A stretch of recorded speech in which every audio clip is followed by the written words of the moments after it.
Hello dear all aspirants, welcome to the session. So in this session we are going to deal with the PMMC instrument. So మరి electrical measurements అనేటటువంటి సబ్జెక్ట్లో నుండి మనం ఈ PMMC instrument అనే topic ఏదైతే ఉంటుందో ఇది చాలా ఇంపార్టెంట్.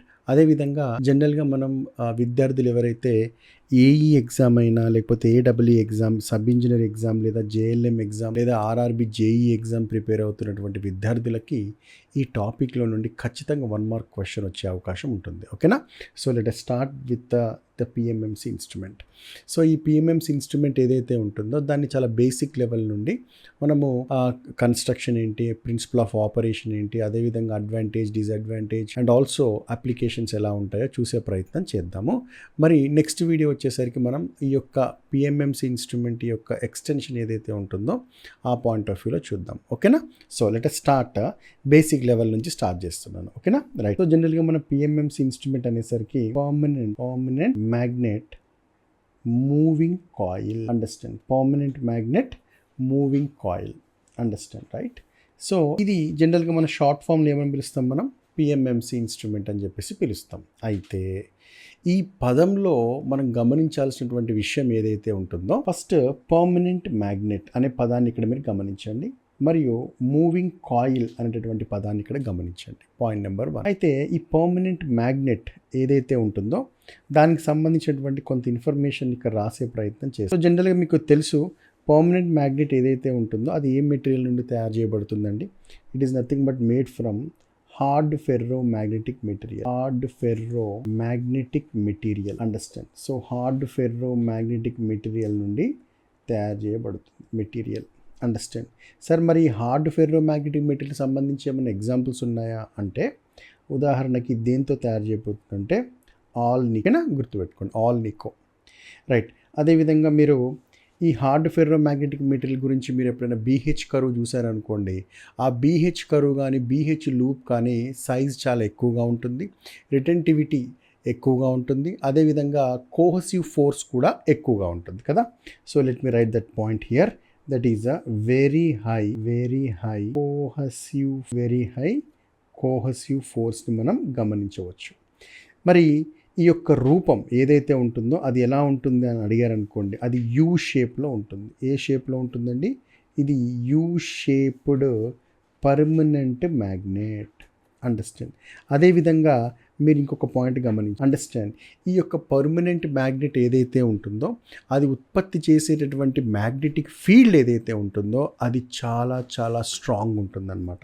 సో ఇక్కడ నేను రాస్తున్నాను చూడండి, very strong internal magnetic field. Very strong internal magnetic field. బస్ ఇది పర్మనెంట్ మ్యాగ్నెట్కి సంబంధించినటువంటి ఎగ్జామినేషన్ పాయింట్ ఆఫ్ వ్యూలో క్లియర్ ఇన్ఫర్మేషన్. అండర్స్టాండ్?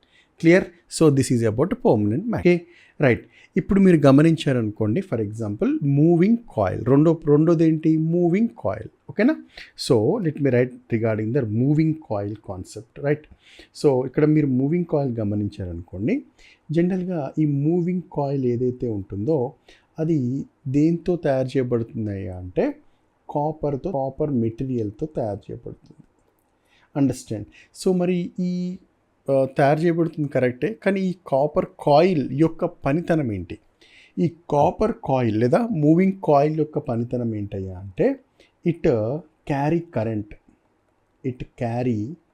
ఏం క్యారీ చేస్తుందండి? క్యారీ కరెంట్ లేదా లీడ్ అన్నా పర్వాలేదు, కరెంట్ని ప్రవహింపజేస్తుంది అన్నా కూడా కరెక్ట్. అండర్స్టాండ్?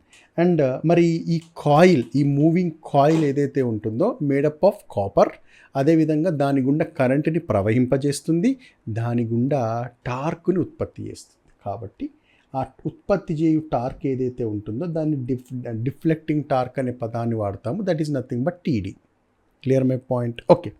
రైట్. ఇప్పుడు ఇక్కడ మూవింగ్ మీన్స్ పర్మనెంట్ మ్యాగ్నెట్ గురించి, మూవింగ్ కాయిల్ గురించి క్లారిటీ వచ్చేసింది. అండర్స్టాండ్? ఇప్పుడు మరి ఈ రెండిటి యొక్క కాంబినేషన్ని కనుక మనం ఒక సమగ్రమైనటువంటి వ్యవస్థలో కనుక చూసినట్లయితే అది ఎలా ఉంటుందో జాగ్రత్తగా చూడండి. ఇక్కడ చూడండి, నేను ఇక్కడ ఏం చెప్పాను మీకు?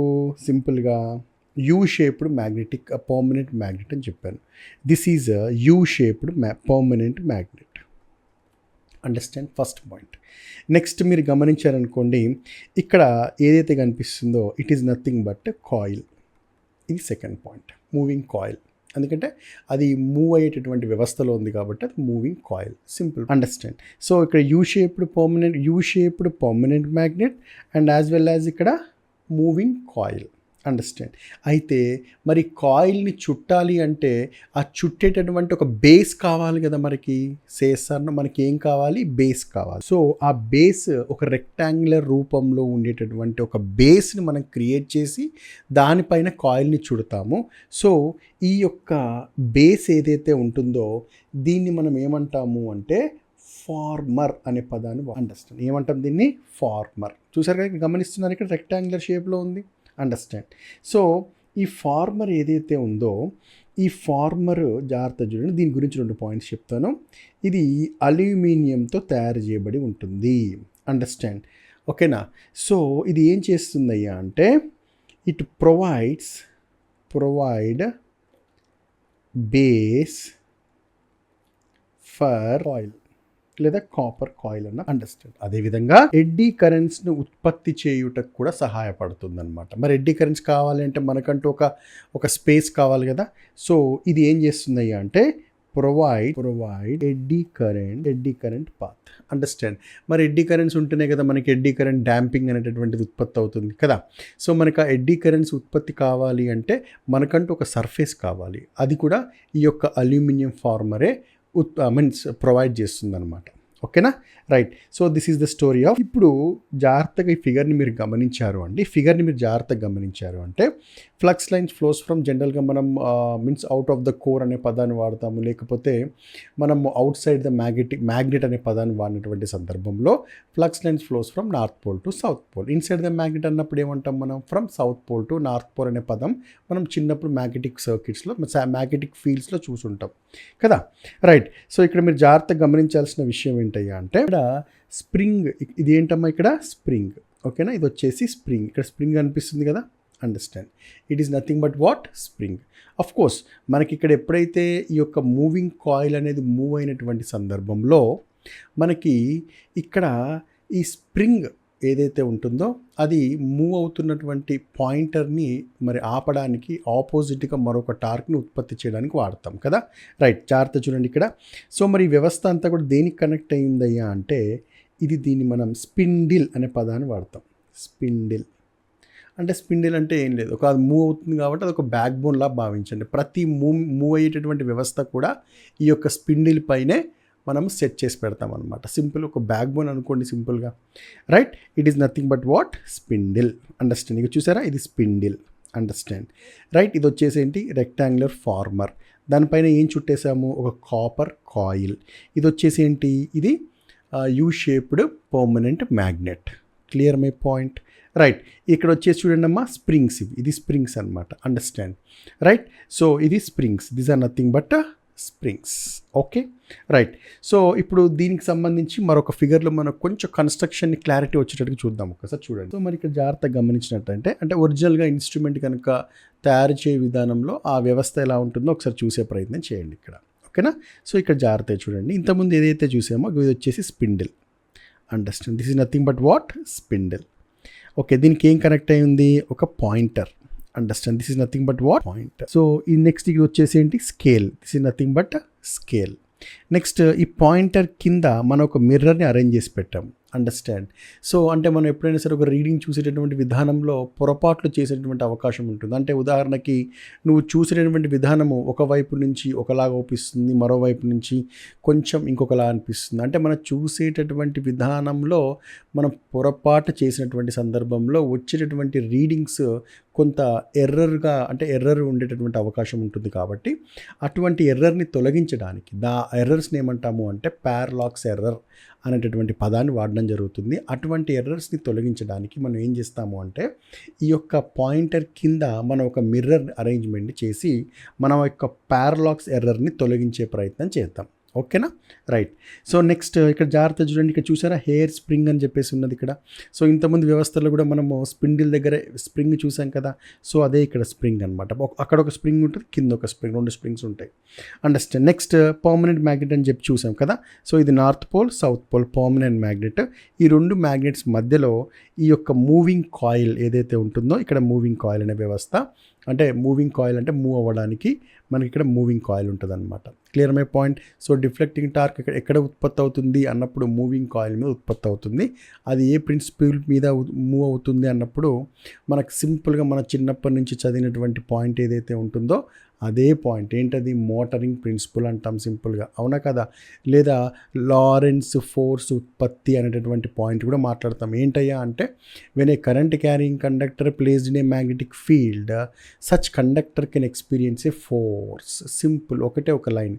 సో మరి ఇప్పుడు ఆ ఫోర్స్ లేదా డిఫ్లెక్టింగ్ ఫోర్స్ అంటాము, దాన్ని డిఫ్లెక్టింగ్ టార్క్ అని చెప్పేసి అంటాము. ఓకేనా, ఇదంతా మనం ప్రిన్సిపల్ ఆఫ్ ఆపరేషన్లో క్లియర్గా చూద్దాము. But first of all construction యొక్క వ్యవస్థను అర్థం చేసుకునే ప్రయత్నమే చేయండి ఇక్కడ, రైట్. సో ఇది వచ్చేసి ఏంటి? Moving coil. ఈ మూవింగ్ కాయిల్ దేని మీద చుట్టబడి ఉన్నది? ఒక ఫార్మర్ కదా, అల్యూమినియం ఫార్మర్ చూసాం కదా, రైట్, ఒక అల్యూమినియం ఫార్మర్. అయితే ఈ యొక్క కాయిల్ చుట్టబడిన సిలిండ్రికల్ షేప్లో ఉంది, చూసారా ఇక్కడ. ఇక్కడ ఏముందమ్మా? ఒక సిలిండ్రికల్ షేప్లో ఉంది. అండర్స్టాండ్.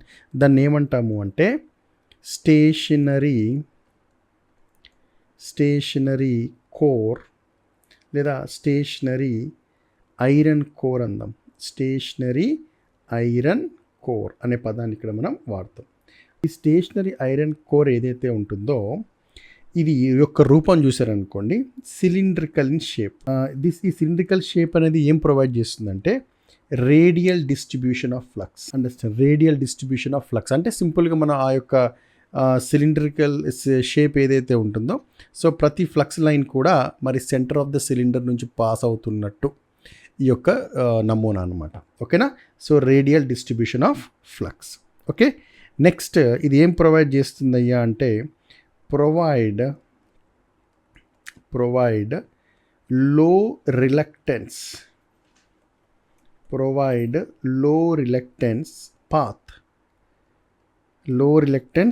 పాత్ ఫర్ ఫ్లక్స్ యొక్క ప్రయాణానికి ఒక లో రిలక్టెన్స్ పాత్ ప్రొవైడ్ చేస్తుంది. అదేవిధంగా and support coil, moving coil ఏదైతే ఉందో దానికి సపోర్ట్ కూడా ఇస్తుంది. బస్ ఈ స్టేషనరీ ఐరన్ కోర్కి సంబంధించినటువంటి ఇన్ఫర్మేషన్ ఎనఫ్. ఏ రూపంలో ఉంటుంది? Cylindrical in shape. ఫ్లక్స్ యొక్క ప్రవాహానికి అదొక దారిని చూపిస్తుంది. అండర్స్టాండ్. సరే, ఇది దారిని చూపిస్తుందంటే అర్థం ఏంటంటే ఇట్ ఈస్ నథింగ్ బట్ ఇది హై పర్మియబుల్ కోర్ అనమాట. ఓకేనా. So it is nothing but what? High permeable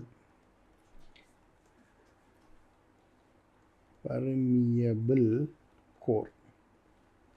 ఇదేంటిది? High permeable core. అండర్స్టాండ్. అంటే ఫ్లక్స్ యొక్క లైన్స్ని అధికంగా అలౌ చేస్తుంది అనమాట. అండర్స్టాండ్. సో మరి ఫ్లక్స్ లైన్స్ ఏవి north pole to south pole ప్రయాణిస్తున్నటువంటి సందర్భంలో ఇది చక్కగా మనకి లో రిలక్టెన్స్ పాత్ని ప్రొవైడ్ చేస్తుంది. ఇది low reluctance path. Understand. Flux lines flows from north pole to south pole అంటాం కదా మళ్ళీ. సో ఈ ఫ్లక్స్ ప్రయాణానికి చక్కగా ఇది ఒక బ్రిడ్జ్ లాగా పనిచేస్తుందని అర్థం, అంతే, అంతకుమించి అవసరం లేదు. Understand, right.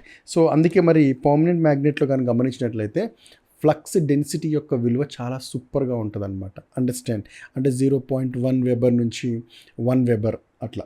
ఓకేనా. Now let us see few points which are related to the structure here. ఓకేనా. ఇంకొక పాయింట్ చూద్దాం. పాయింట్ ఈ ఫిగర్ని గమనించండి. సేమ్ అదే ఫిగర్, ఏం లేదు. అండర్స్టాండ్. ఇక్కడ మీరు ఫిగర్ని గమనించారనుకోండి, ఇక్కడ జాగ్రత్త చూడండి. ఇక్కడ ఏదైతే వ్యవస్థ ఉన్నదో it is nothing but what? Spindle. దీన్ని ఏమంటామండి? స్పిండిల్. అండర్స్టాండ్. సార్ స్పిండిల్ అంటే ఏంటి సార్ అంటే it is nothing but a back bone అనుకోండి సింపుల్గా. స్పిండిల్ అంటే ఏంటమ్మా?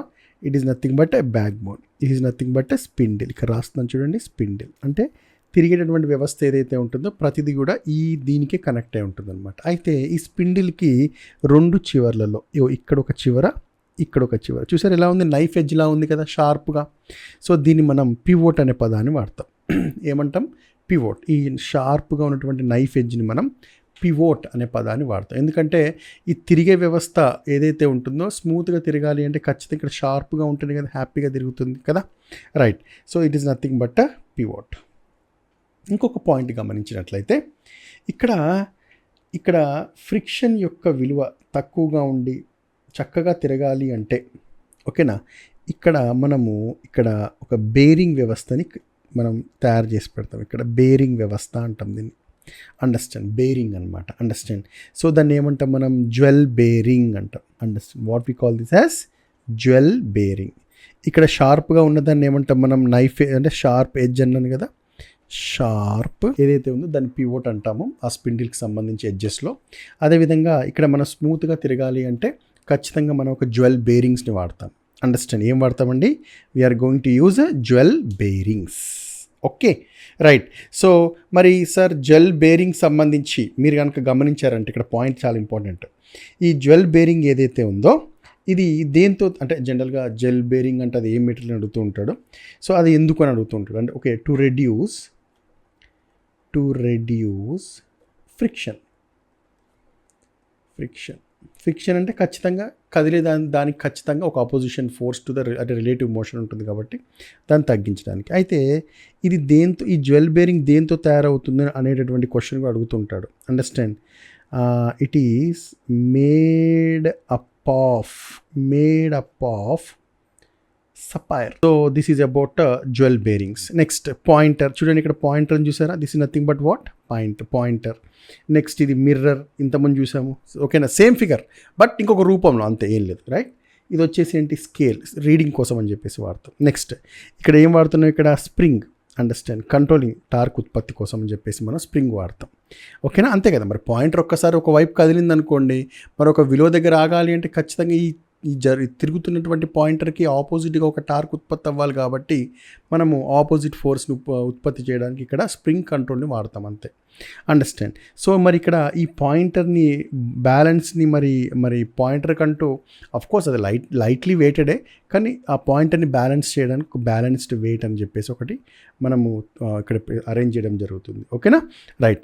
ఇప్పుడు చూడండి ఇది permanent magnets, these are nothing but what, permanent magnets right.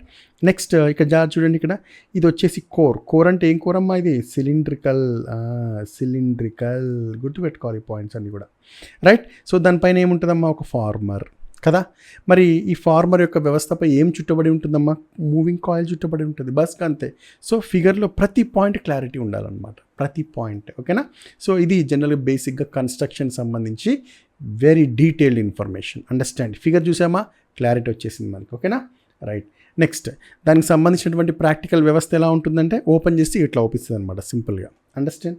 Next simple దాని ఇంటర్నల్గా మనము ఏదైతే యూ షేప్డ్ మ్యాగ్నెట్ అనే పదాన్ని వాడాము, నెక్స్ట్ కాయిల్ అనేటటువంటి స్టోరీ స్టార్ట్ చేశాం కదా. సో అక్కడ గమనించినట్లయితే ఈ ఫిగర్ మీకు ఒక క్లారిటీ ఇచ్చేస్తుంది, picture clear. Understand. So these are the main parts అని చెప్పొచ్చు మనం జనరల్గా. ఓకేనా.